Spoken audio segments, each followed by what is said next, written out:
Hello and welcome to study for excellence. मैं हूं प्रणव प्रकाश और आज हम डिस्कस करेंगे सितंबर फर्स्ट वीक के करंट अफेयर्स को। तो चलिए आज की क्लास शुरू करते हैं। आज का सबसे पहला क्वेश्चन है हमारा कि the state of young child in India नाम से एक रिपोर्ट जारी की गई है। तो इस रिपोर्ट के अनुसार बच्चों की भलाई के लिए किस राज्य ने सबसे अच्छा प्रदर्शन किया है। तो इस क्वेश्चन का आंसर होगा ऑप्शन नंबर ए केरला। सबसे पहले तो ये जान लीजिए कि इस रिपोर्ट को किसके द्वारा जारी किया गया। इस रिपोर्ट को एम वेंकैया नायडू जी के द्वारा जारी किया गया और यह रिपोर्ट देश में बच्चों के स्वास्थ्य और पोषण पर तैयार की गई है। और वैसे इस रिपोर्ट को किसके द्वारा बनाया गया है, मोबाइल क्रीचेज के द्वारा बनाया गया है जो कि एक एनजीओ है। और इस रिपोर्ट में बताया गया है कि भारत में 6 साल से कम उम्र के 159 मिलियन बच्चों में से 21% जो बच्चे हैं 6 साल से कम उम्र के वो कुपोषित हैं और 36% जो बच्चे हैं वो अंडर वेट हैं, यानी कि उनका वेट जो है जितना होना चाहिए उससे कम है। और 38% बच्चों को पूर्ण टीकाकरण यानी कि फुल वैक्सीनेशन प्राप्त नहीं हो पाती। तो ये बताया गया है इस रिपोर्ट में। और भारत में 2018-19 के अनुसार बच्चों पर मात्र 1723 रुपये खर्च किए जाते हैं। तो मोबाइल क्रिसेज के द्वारा ये कहा गया है कि जो खर्च जो है बच्चों पर वो बढ़ाया जाए, तो ये जो कुपोषण का दर है, जो अंडरवेट है, जो टीकाकरण का जो स्तर है वो खुद ब खुद घट जाएगा। तो सबसे अच्छा प्रदर्शन करने वाले राज्यों में से है केरला और दूसरे नंबर पे है गोवा। वहीं पे सबसे खराब प्रदर्शन करने वाले राज्यों में से है बिहार, उत्तर प्रदेश और झारखंड। तो इन सारे फैक्ट्स को आप ध्यान में रखिएगा। फिर नेक्स्ट क्वेश्चन है कि इंटरनेशनल लिटरेसी डे यानी कि अंतर्राष्ट्रीय साक्षरता दिवस ये किस दिन मनाया गया। तो अंतर्राष्ट्रीय साक्षरता दिवस ये हर एक साल 8 सितंबर को मनाया जाता है। और इस बार किस विषय किस थीम पर फोकस किया गया, तो इस बार फोकस किया गया literacy teaching and learning in the covid crisis and beyond. तो आप इसे थीम कहिए, वैसे ही थीम तो इसमें नहीं लिखा गया है। ये फोकस इस बार जो इंटरनेशनल लिटरेसी डे जो मनाया गया वो इस बात पे फोकस किया गया, literacy teaching and learning in the covid crisis and beyond. लेकिन अगर थीम पूछ लिया जाए कि इंटरनेशनल लिटरेसी डे 2020 का थीम क्या था, विषय क्या था, तो आपके ऑप्शन में ये ऑप्शन जरूर होगा, आप इसे ही टिक करके आइएगा। फिर नेक्स्ट क्वेश्चन है कि international day of clean air for blue skies ये किस दिन मनाया जाता है, यानी कि नीले आसमान के लिए स्वच्छ वायु का अंतर्राष्ट्रीय दिवस ये किस दिन मनाया जाता है। ये हर एक साल 7 सितंबर को मनाया जाता है। इसमें बताया जाता है, इसमें जागरूक किया जाता है लोगों को कि एयर पॉल्यूशन जो है वो कितना खतरनाक है, एयर पॉल्यूशन को कैसे कम किया जा सकता है और हमारे स्वास्थ्य के लिए स्वच्छ वायु कितनी ज़रूरी है। इसमें यह बताया गया कि जो स्ट्रोक से जो जितने आदमी मरते हैं स्ट्रोक से, उसका 1/3 जो है वो जो स्ट्रोक जो होता है वो किस कारण से, एयर पॉल्यूशन के कारण होता है। लेकिन इस प्रॉब्लम को जो है ग्लोबली वैश्विक स्तर पर भी अवॉइड किया जा रहा है। इसमें यह भी बताया गया है कि जो international day of clean air जो दिवस जो मनाया जाता है, इसमें ये भी बताया गया है कि ऐसा नहीं है कि बस आउटडोर एयर पॉल्यूशन ही खतरनाक है, बल्कि इंडोर एयर पॉल्यूशन भी उतना ही खतरनाक है। जैसे कि चाहे कुकिंग से जो भी धुआं निकलता हो, या फिर घर में आपने जो पेंट करा रखा हो, या फिर जो कारपेट है उससे भी बहुत सारा पॉल्यूशन निकलता है। तो ऐसा नहीं है कि आप बाहर नहीं जाते हैं, घर में ही हैं, पूरे लॉकडाउन घर में ही हैं, तो आपको मतलब एयर पॉल्यूशन जो है वो हानि नहीं पहुंचा रही है। फिर नेक्स्ट क्वेश्चन है कि हाइपरसोनिक टेक्नोलॉजी डेमोन्स्ट्रेटर व्हीकल का सफलतापूर्वक परीक्षण किसने किया। तो इसका परीक्षण किया गया DRDO के द्वारा, जिसके चेयरमैन कौन है, जी सतीश रेड्डी जी। इनका कार्यकाल अभी हाल ही में फिर से बढ़ा दिया गया है। तो ये जो हाइपरसोनिक मिसाइल का ये डेमोन्स्ट्रेटर व्हीकल है, ना कि हाइपरसोनिक मिसाइल का परीक्षण किया गया, ये इसमें ध्यान दीजिएगा। और जब हम मिसाइल भी तैयार कर लेंगे, हमारे पास व्हीकल तो तैयार हो ही गया, जिसका हमने सफलतापूर्वक सक्सेसफुली टेस्ट भी कर लिया। और जब हमारे पास मिसाइल भी उस तरह का आ जाएगा हाइपरसोनिक, और ये डेमोन्स्ट्रेटर व्हीकल जो है पूरी तरह से इंडिजीनस है, तो ये भी आप ध्यान में रखिएगा। तो इसकी जो स्पीड जो होगी वो साउंड के स्पीड से 6 गुना ज़्यादा होगी। और इस लॉन्च व्हीकल को उड़ीसा से लॉन्च किया गया। फिर नेक्स्ट क्वेश्चन है कि ट्रंप ने किस शहर को पहली विश्व युद्ध 2 हेरिटेज सिटी घोषित किया। यानी कि इस क्वेश्चन का मतलब हुआ कि विश्व वर्ल्ड वार 2 हेरिटेज सिटी किस शहर को घोषित किया गया। वो पहली अमेरिकन सिटी कौन सी है जिसे वर्ल्ड वार 2 हेरिटेज सिटी घोषित किया गया, किसके द्वारा, ट्रंप के द्वारा। तो इस सिटी का नाम है विल्मिंगटन। तो ये आप ध्यान में रखिएगा। सेकेंड वर्ल्ड वार के दौरान यहाँ शिप बिल्डिंग कंपनी की साइट थी, यानी कि यहाँ पे सेकेंड वर्ल्ड वार के दौरान 243 जहाज़ों का निर्माण किया गया था। फिर नेक्स्ट क्वेश्चन है कि सियाम यानी कि society of Indian automobile manufacturers के नए प्रेसिडेंट के रूप में किसे नियुक्त किया गया है। तो इनका नाम है केनेची आयुकावा। मारुति सुजुकी इंडिया के एमडी और सीईओ केनेची आयुकावा को एमडी और सीईओ नियुक्त किया गया है सियाम का। और वहीं पे विपिन सोढ़ी को, जो कि अशोक लेलैंड के एमडी और सीईओ हैं, इन्हें सियाम का वाइस प्रेसिडेंट नियुक्त किया गया है। सियाम जो है भारतीय मोटर वाहन और वाहन इंजन निर्माता उद्योग का सर्वोच्च निकाय है, यानी कि एपेक्स बॉडी है। और वहीं पे केनेची आयुकावा ने किनका स्थान लिया, राजन वधेरा का। और वहीं पे जो आप ऑप्शन नंबर सी में देख रहे हैं वेंकेश गुलाटी, तो यहाँ से भी क्वेश्चन पूछे जा सकते हैं कि फाडा यानी कि federation of automobile dealers association का चेयरमैन किसे अपॉइंट किया गया है। तो वेंकेश गुलाटी। तो यहाँ से आप एक क्वेश्चन से आपके 2 क्वेश्चन हो जा रहे हैं, और दोनों ऑटोमोबाइल सेक्टर से ही जुड़े हैं। कि फाडा के चेयरमैन के रूप में किसे नियुक्त किया गया, वेंकेश गुलाटी। वहीं पे सियाम के प्रेसिडेंट के रूप में किसे नियुक्त किया गया, तो केनेची आयुकावा। फिर नेक्स्ट क्वेश्चन है कि इटालियन ग्रां प्री 2020 किसने जीता। ये हम बात कर रहे हैं F1 रेस के बारे में। F1 रेस जो है हर मंथ 2 होता ही है, और आई थिंक दिसंबर से मार्च तक ये रेस, या फिर फरवरी तक ये रेस नहीं होता। तो इसको बस आप ध्यान में रखिएगा। तो इटालियन ग्रां प्री 2020 ये किसके द्वारा जीता गया, ये जीता गया पियरे गैस्ली के द्वारा। और पियरे गैस्ली का ये पहला F1 ग्रां प्री खिताब था। फिर नेक्स्ट क्वेश्चन है कि इंद्र नौसेना का 11वां संस्करण, जो इंद्र अभ्यास जो है, इंद्र एक्सरसाइज जो है, ये नौसैन्य एक्सरसाइज है, ये ध्यान रखना है। और इसका 11वां संस्करण ये भारत और किस देश के बीच आयोजित किया गया। तो ये तो सभी को पता हुआ है कि इंदिरा नेवी एक्सरसाइज जो है, नेवल एक्सरसाइज जो है, ये इंडिया और रसिया के बीच आयोजित किया जाता है। लेकिन इसमें कुछ पॉइंट है जो कि आपको ध्यान में रखना है। ये एक्सरसाइज द्विवार्षिक यानी कि बाइनियल, यानी कि 2 वर्ष में एक बार आयोजित की जाती है। और ये एक नेवल एक्सरसाइज है, इंदिरा एक्सरसाइज, ये ध्यान में रखना है कि ये एक नेवल एक्सरसाइज है, ये रसिया के साथ आयोजित की जाती है, और ये 2 साल में एक बार आयोजित की जाती है। फिर एक क्वेश्चन एक इम्पॉर्टेंट ये भी है कि 2020 का इंदिरा नेवी एक्सरसाइज ये कहाँ पे आयोजित किया गया। तो इसका आयोजन बे ऑफ बंगाल में किया गया। फिर नेक्स्ट क्वेश्चन है कि क्रोएशिया में भारत के अगले राजदूत के रूप में किसे नियुक्त किया गया है। तो क्रोएशिया में भारत के अगले एम्बेसडर यानी राजदूत के रूप में नियुक्त किया, इनका नाम है राजकुमार श्रीवास्तव।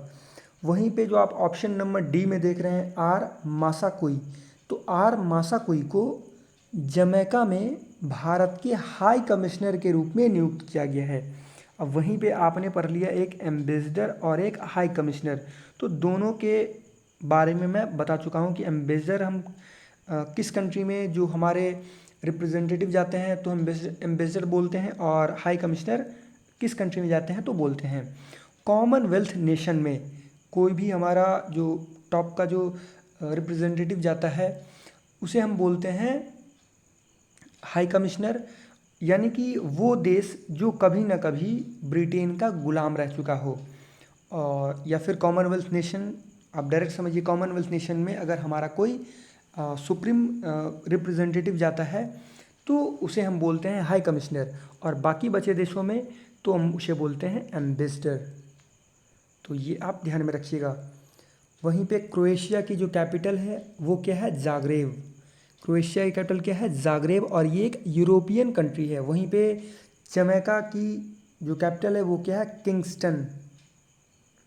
किंगस्टन, और ये एक कैरेबियन आइलैंड नेशन है नॉर्थ अमेरिका में, जमैका। फिर नेक्स्ट क्वेश्चन है कि 48वां वार्षिक विश्व ओपन शतरंज टूर्नामेंट किसने जीता, जो कि इस बार इसका आयोजन किया गया था ऑनलाइन कोविड-19 के चलते।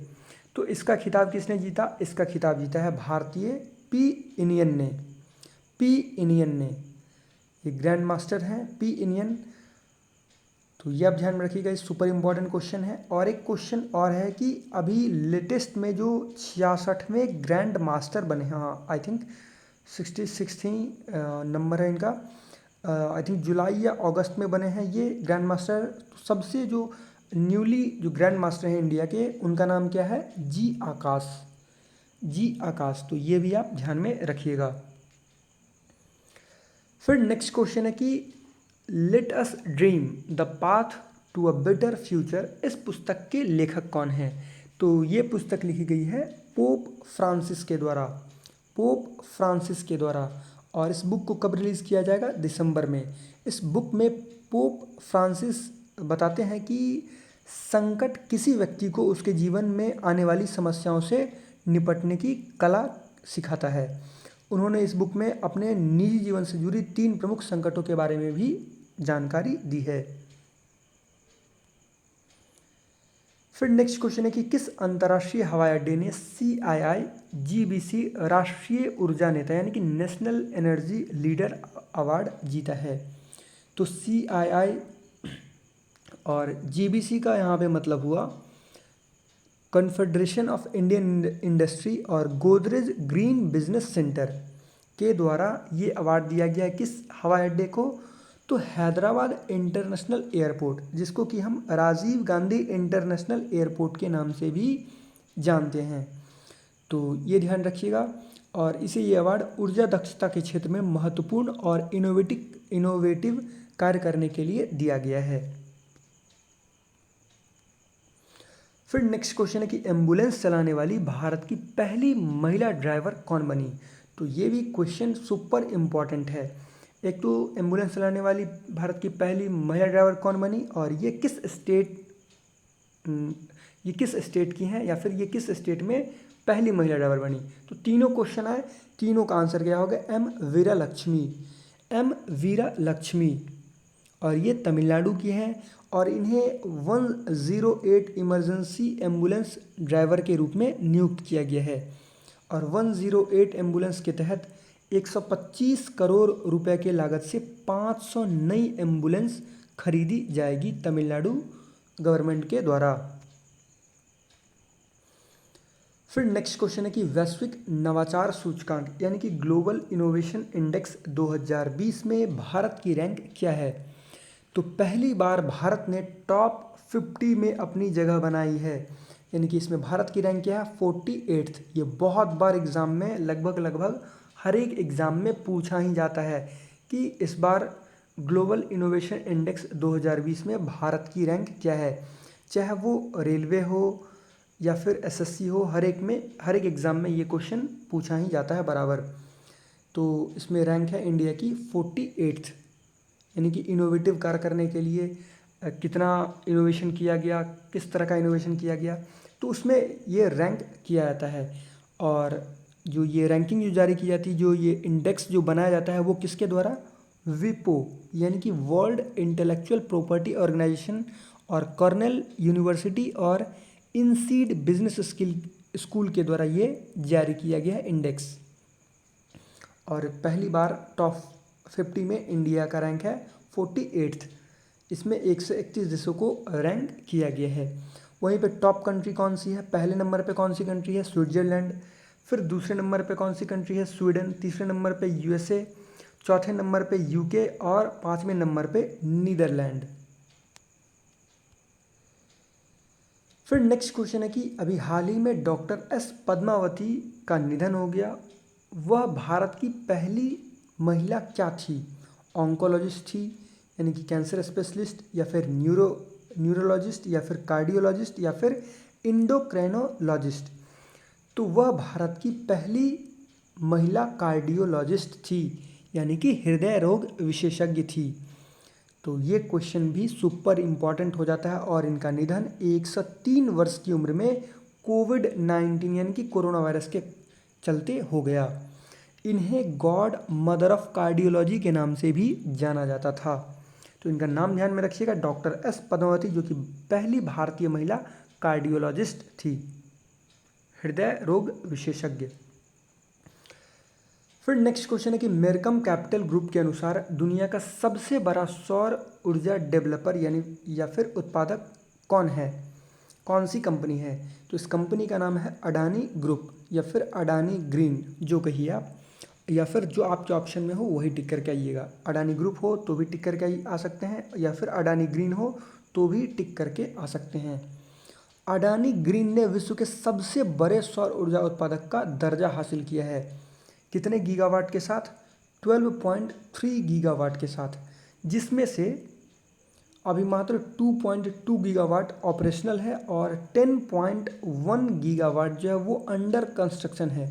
अभी हाल ही में अडानी ग्रुप को solar energy corporation of India के द्वारा 8 गीगावाट का कॉन्ट्रैक्ट मिला है, जिसके साथ इसने छठे पायदान से टॉप स्पॉट हासिल किया। तो इसका क्या आंसर होगा? अडानी ग्रुप।